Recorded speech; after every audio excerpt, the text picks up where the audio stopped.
Let's speak to Adam Pascale, who's the Chief Scientist at the Seismology Research Center. It's a Melbourne-based organisation that operates the largest private earthquake observatory network in the world.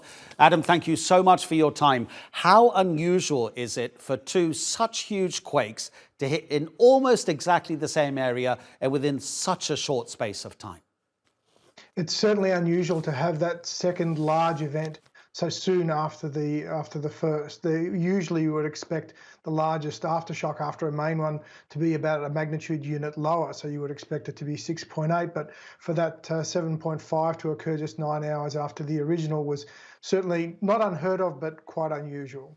And in terms of how much the Earth moved, was it an unusual amount, and was it an indication of the amount of damage that was going to be caused? The surface rupturing that we saw in this earthquake is certainly significant because of that shallow depth that you mentioned. That certainly has a greater impact on what we see at the surface, and that also then impacts on the amount of damage and the spread of that damage, because it is so much closer and to the surface and spread over a much larger area.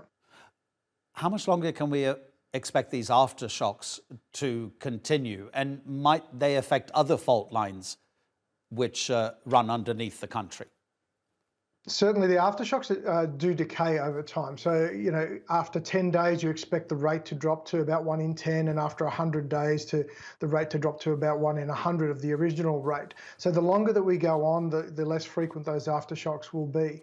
But that initial earthquake that changed the whole stress field in that region has moved some faults closer to failing and relieved some stress from some other faults. So there is an effect of those original earthquakes on the surrounding faults.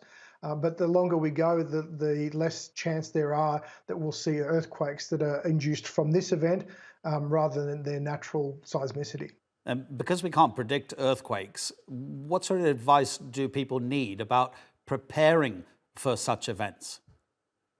Certainly, I think there's a lot of experience now from the people in the region to know what it feels like when the shaking starts. And the important thing is to be prepared and what to do to protect yourself. And the general advice that we give is to drop cover and hold on, which is basically to get under something sturdy. So, because mostly when people are injured or killed in an event, it's usually from collapse of contents of a building or onto them. So really, to protect yourself, get under a sturdy table, hold on while that strong shaking's continuing, and then once that's stopped, then you can to get yourself safe outside of a building. And in terms of the rebuilding that is going to happen, the government has promised to rebuild a home for everybody who's lost one.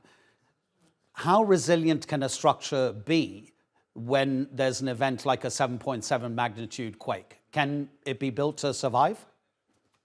Yes, certainly. There are methods of engineering structures so that they can survive the shaking of that event. Now, whether they can be reoccupied afterwards or not, that's another level of engineering. So there's survivability, and then there's actual long-term feasibility of those structures. But I think at a minimum, we need to be rebuilding those buildings with event survivability, and ideally being able to then for them to be able to be used afterwards as well.